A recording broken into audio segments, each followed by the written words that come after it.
बिस्मिल्लाहिर्रहमानिर्रहीम। अस्सलाम वालेकुम। मैं हूं शिराज खान। प्रोग्राम में खुश आमदीद नाजरीन। पाकिस्तान तहरीक इंसाफ के चेयरमैन इमरान खान साहब को जमान पार्क में एक तरह का नज़रबंद कर दिया गया है।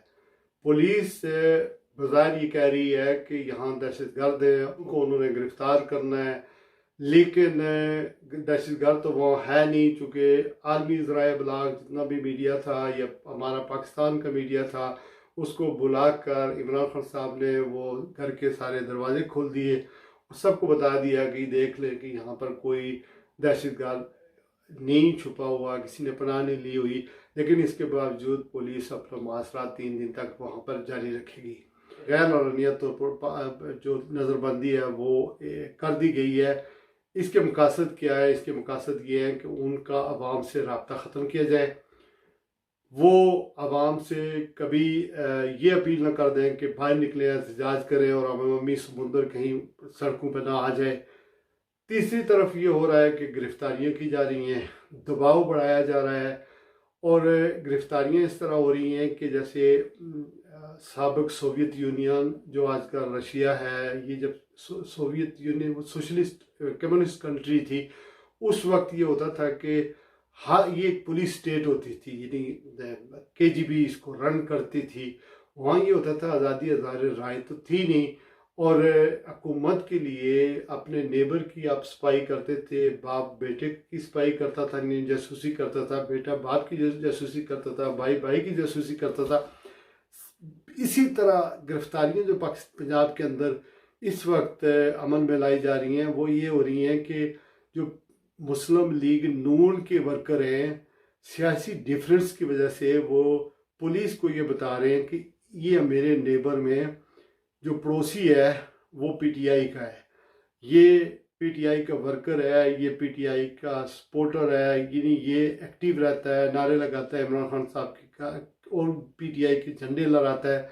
तो उन्हें डराया धमकाया जा रहा है, उन्हें गिरफ्तार किया जा रहा है ताकि सपोर्ट जो इमरान खान साहब की मुल्क के अंदर है उससे उसको विथड्रॉ किया जाए, लोगों को डराया जाए, धमकाया जाए। ये एक तरफ से ये हो रहा है। बाकी जितने भी लीडरान हैं, यानी शीरी मज़ारी है, यास्मीन राशिद है, फलक नाज है और जो ख़वातीन हैं हमारी या सीनियर लीडरशिप है, वो तकरीबन बिहाइंड द बार है। उन्हें एक केस से पकड़कर दूसरे केस में बेल मिलती है तो दूसरे केस में पुलिस उठा के ले जाती है।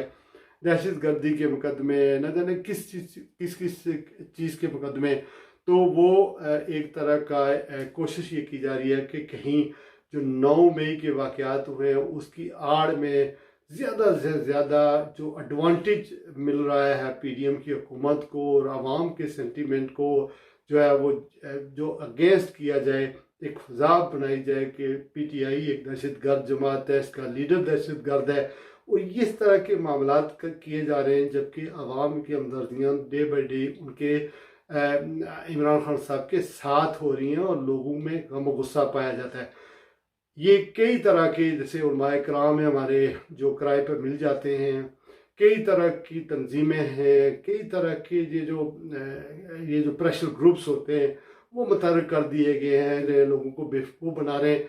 और दूसरी तरफ पार्टी PTI और ख़ास करके इमरान खान साहब की मीडिया पर पाबंदी है, लीडरान सारे गिरफ्तार हैं, लेकिन इसके बावजूद खौफ का ये आलम है कि उसकी मूवमेंट को ही लाहौर में रिस्ट्रिक्ट कर दिया गया है।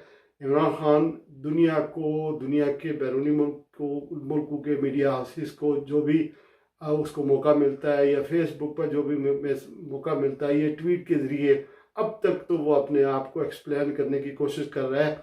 और ये 1300 जमातें, 1300 लोग या 13 जमातें या प्लस वो लोग जो इस वक्त जिनके हाथों में हमारे मुल्क की बागडोर है वो भी साथ में हैं, रूलर्स भी साथ में हैं, इसके बावजूद एक ट्वीट ही उसका काफ़ी है। तो मैं समझता हूँ कि फेयर प्ले होना चाहिए, मीडिया की आज़ादी होनी चाहिए और ख़ास करके जो लोग गिरफ़्तार किए जा रहे हैं इनको सियासी बुनियादों पर उनके केस बनाए जा रहे हैं। एक केस में ज़मानत होती है तो दूसरे केस में पकड़ लेते हैं कि अगर मुल्क को आगे लेके चलना है तो कोई मैकेनिज़्म बनाना पड़ेगा,